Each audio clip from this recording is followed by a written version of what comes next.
The digital age has transformed how we process tragedy. Where once there was a single, official narrative delivered through established channels, now there exists a parallel universe of speculation, a shadow ecosystem that thrives in the glow of smartphone screens and server farms. When a public figure falls, the first world offers a eulogy. The second conducts an autopsy. The passing of Charlie Kirk sent seismic waves through both realms. The initial, public-facing story was one of unified grief, a sudden and devastating loss that left a political and media community reeling.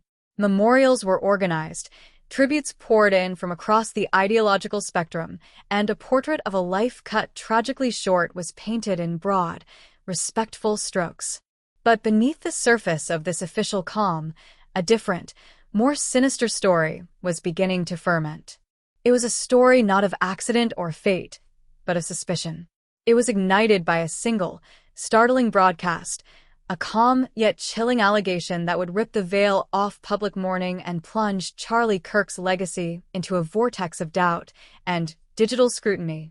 This is an investigation into that allegation.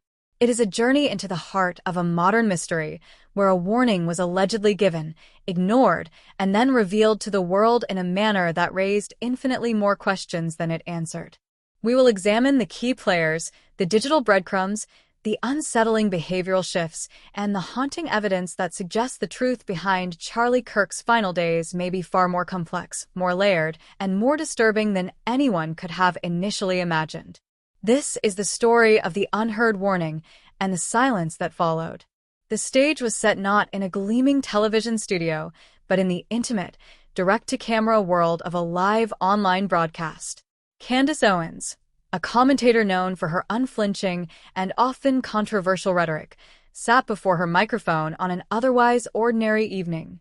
The setting was subdued, the lighting stark, casting deep, dramatic shadows across her features.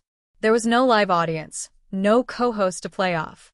This was a solitary address, and from her first words, the tone was palpably different. The usual polemical energy was replaced by a grave, almost weary seriousness. She began by speaking about loss, about the collective shock that had gripped their shared community. She spoke of Charlie Kirk not just as a colleague but as a friend. And then she pivoted. Her eyes locked with the camera lens, and she delivered the line that would detonate across the internet, fracturing the consensus of grief into 1,000 shards of speculation. "What if I told you," she said, her voice low and measured, each word chosen with deliberate care, "that the most powerful man in the world saw this coming? What if I told you that Elon Musk tried to warn Charlie? He sensed something was profoundly wrong." The silence that followed in her stream was deafening, broken only by the soft, almost imperceptible hum of her studio equipment. She let the statement hang in the digital air, a cloud of grim implication. She did not yell. She did not need to. The power was in her calm delivery, in the absolute, unblinking conviction in her eyes. She was not, she implied, reporting gossip. She was, in her telling, revealing a suppressed and dangerous truth. She then elaborated with stunning specificity. According to Owens, Elon Musk had not warned Charlie of a tangible, physical threat. It was something more nebulous, and therefore, for many listeners, more terrifying. Musk, she claimed, was a man intensely attuned to the energy and vibrations of those around him, a concept that, while abstract, took on a concrete and ominous weight in this context. He had allegedly confided in her that during his interactions with Charlie Kirk in the weeks leading up to the tragedy, he had felt a profound and disturbing energy shift within Charlie's immediate circle. It wasn't about business or politics, Owens stated, leaning forward as if to share a grave secret. It was about the people closest to him, the inner circle. Elon told Charlie that the vibes were off, that the people he was trusting, the ones he broke bread with, were not what they seemed. He specifically expressed concerns about Erica. The name landed with the force of a physical blow. Erica, Charlie Kirk's wife, had been a picture of stoic grace in the public eye since the event. She was the grieving widow, the pillar of strength at memorial services, her composure noted and praised by many. To hear her name invoked in this context, as the potential focal point of a billionaire's ominous, intuitive warning, was a narrative earthquake. Owens was not merely suggesting a tragedy, she was suggesting a betrayal. Crucially, Owens presented her broadcast not as an attack, but as an act of loyalty to a fallen friend. She positioned herself as the brave truth-teller, the only one with the courage to voice the uncomfortable questions everyone was secretly asking. Why was she coming forward now? She claimed it was a burden she could no longer carry, that the public silence was itself a betrayal of Charlie's memory. The world needed to know, she insisted, that Charlie Kirk might have been a victim of something more sinister than mere circumstance. The video clip, meticulously trimmed to its most explosive 60 seconds, went supernova. It was no longer just a broadcast. It had become a digital artifact, the key piece of evidence in a trial being conducted not in a court of law, but in the court of public opinion. The calm of the official narrative had been shattered, replaced by the urgent, chaotic din of an investigation unfolding in real time. The reaction was instantaneous and fractal. The single stream of public grief shattered into a million fragments of theory, defense, and raw accusation.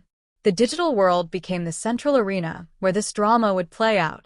Social media platforms erupted into a firestorm of activity. Twitter, the very domain of Elon Musk, became the primary courthouse. Trends like "Elon warned him" and "Justice for Charlie" began trending globally within hours, their ascension a testament to the viral power of Owens' claim. But they were quickly met by countertrends like "Leave Eric alone" and "Owens grift," creating a stark digital polarization. The landscape was no longer one of mourning, it was a war zone of competing narratives. In the belief camp, a grassroots investigation began in earnest. Self-styled digital detectives and context analysts emerged, slicing Owens' video into frame-by-frame analyses. They zoomed in on her micro-expressions, analyzing the subtle dilation of her pupils, the slight tremor in her hands as she raised them for emphasis. You can't fake that level of conviction, one viral thread, viewed millions of times, argued. She's scared. You can see it. She knows she's stepping into dangerous territory by naming names. These users painted a picture of a heroic Owens, a modern-day Cassandra, delivering a prophecy that a powerful, hidden network was determined to suppress. Then came what appeared to be the first tangible piece of evidence, or what was presented as such. A screenshot, grainy and deliberately partial, began to circulate through Telegram channels and Twitter threads with lightning speed. It purported to be a text message exchange between Elon Musk and Charlie Kirk.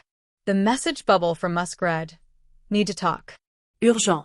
The energy around you is dark. Don't trust the inner circle." Charlie's alleged reply was even more chilling in its incompleteness. Noted. But it's complicated. Erica would never. The message was cut off. That was the entire screenshot. And that single, deliberate act of cropping became the focal point of the entire controversy. Why was it cut off? What came after? The believer saw its very incompleteness as confirmation of a cover-up. He was about to defend her, but the message is cut. What is Owens hiding? Or, what is she protecting us from? They theorized. The skeptics, however, pounced on the lack of context. This is a child's forgery, a popular tech blogger wrote in a widely shared analysis. You could create this in 5 minutes with any text simulator app. Where are the timestamps? The full thread? The header? This is not evidence. It's deliberate manipulation and emotional bait. The division was stark and deeply emotional. On one side, a community felt they were on the cusp of uncovering a terrible betrayal, of pulling back the curtain on a hidden truth that powerful forces wanted to keep buried. They pointed to Owens' stated reason for not releasing the full evidence: legal prudence. She claimed she was in possession of more messages, more corroborating details, but that her lawyers had advised against a full data dump, citing potential defamation suits and the sensitivity of what she called the ongoing, unofficial investigation. To her supporters, this wasn't evasion. It was strategic, intelligent caution. On the other side, the skeptics saw a cynical, calculated play for relevance and clout. They argued that Owens was exploiting a profound tragedy to boost her own brand, weaving a conspiracy theory from the thinnest of rhetorical threads. They defended Erica Kirk, pointing to her public composure not as evidence of coldness, but of remarkable strength in the face of unimaginable personal loss. A woman loses her husband, and instead of compassion, she gets a mob of armchair investigators accusing her of God knows what based on bad vibes. Read a viral post on another platform. This is grotesque. This is how we treat grieving families now. The public's perception was no longer a monolith. It was a deep schism, and with every passing hour, the chasm between these two opposing views grew wider and more unbridgeable. As the digital firestorm raged, a new and more subtle line of inquiry began to emerge from those who had known Charlie Kirk in a professional capacity. Colleagues, former assistants, and casual acquaintances started to share their recollections through anonymous posts and in comments on various forums. They did not offer direct evidence of a conspiracy, but they provided something perhaps more psychologically telling, a collective portrait of a man who had changed. The Charlie Kirk of public record, the fiery, confident speaker, the unshakable debater, had, in his final weeks, become a different person according to these accounts. A former staffer, speaking on condition of anonymity for fear of online reprisal, recalled a leader who had become uncharacteristically withdrawn. He was cautious in a way he never was before, the staffer wrote. It was like he was second-guessing every decision, looking over his shoulder. The confidence was just gone. Another colleague mentioned a specific meeting where Kirk had seemed burdened, his mind elsewhere. He was usually so present, so sharp. But lately he was distant. He looked tired, weighed down by something he wouldn't talk about. We just chalked it up to the pressure of the job. In hindsight, these mundane observations took on a new, ominous significance. Were these the signs of a man wrestling with a terrible warning? Was this the behavior of someone who had been told his inner circle could not be trusted, who was now looking at his closest relationships through a lens of paranoia and fear? This retrospective analysis inevitably focused its beam on one person above all others, Erica Kirk. The widow, once seen as a figure of sympathy, now found her every public action subjected to a microscope of intense and unforgiving scrutiny. Her calm demeanor at the memorial service, once praised, was now being pathologized. Online sleuths dissected every photograph, every second of video footage from public appearances. Look at her body language, one analysis video, with hundreds of thousands of views, pointed out. There's no collapse, no visible tremor. It's a controlled, almost placid composure. Is that the face of someone shattered by sudden loss? Or is it the face of someone who knew? Her silence on the burgeoning controversy was interpreted not as a desire for privacy, but as a tacit admission of guilt. Why hasn't she denied it? Became a common refrain in the comment sections of news articles. If these outrageous claims were false, wouldn't you come out immediately and say so? The fact that she's hiding, that she's letting her lawyers handle it, speaks volumes. The absence of a statement became, for many, a statement in itself. The very human desire to grieve in private was being framed as a strategic, calculating move. The narrative was solidifying. Charlie had been warned, he had become withdrawn, and his wife was behaving not like a grieving spouse, but like someone with a secret to keep. Just when it seemed the controversy had reached its peak, a new development emerged that sent shockwaves through the entire investigation and tilted the scales of public belief dramatically. It was not a document or a statement, but an audio clip. The clip was short, perhaps 10 seconds long. The audio quality was poor, filled with the faint hiss of a distant recording, as if captured on a mobile phone from another room or extracted from a longer, encrypted file. The voice, however, was unmistakably that of Charlie Kirk.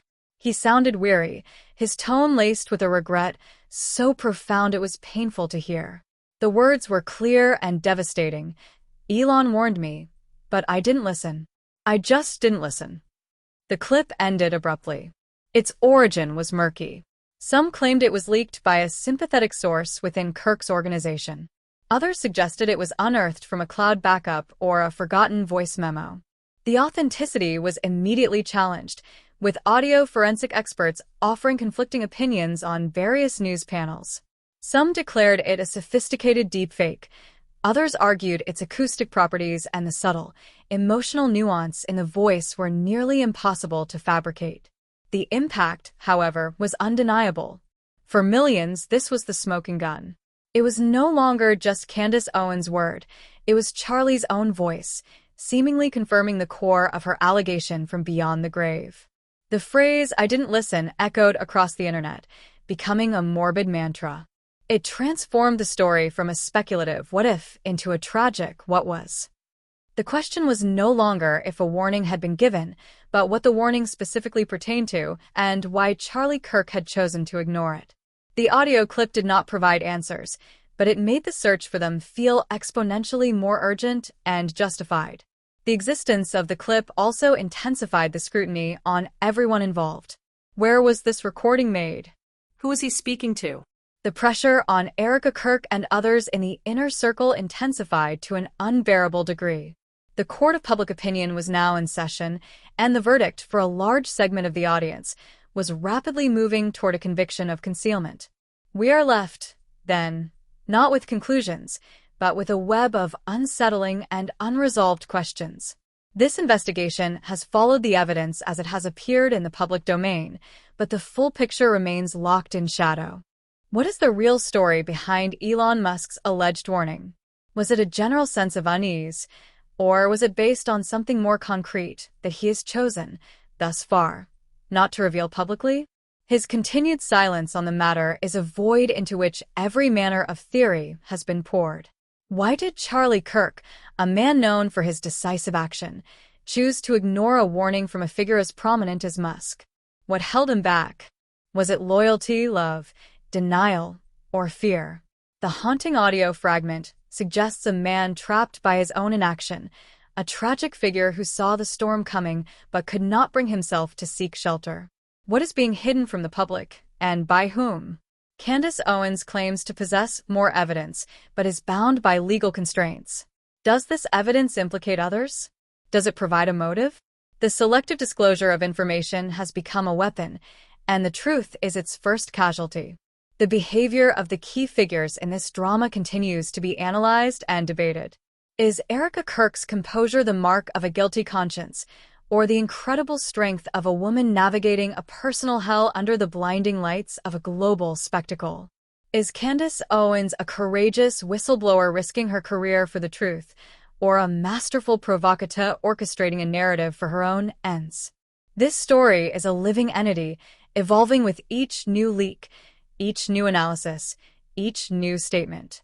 It is a case study in how truth is processed in the 21st century, a chaotic, often brutal collision of journalism, speculation, activism, and digital mob mentality. The official record remains one of a tragic loss.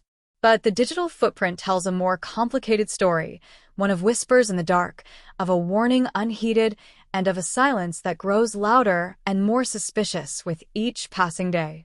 The investigation is far from over. What we have uncovered so far is merely the prelude. The central mystery remains: what truly happened in Charlie Kirk's inner circle? The world is watching and waiting for the next revelation to emerge from the shadows. What are they hiding? What will the next revelation bring? The digital detectives are still on the case, and this story is far from over. The search for answers continues.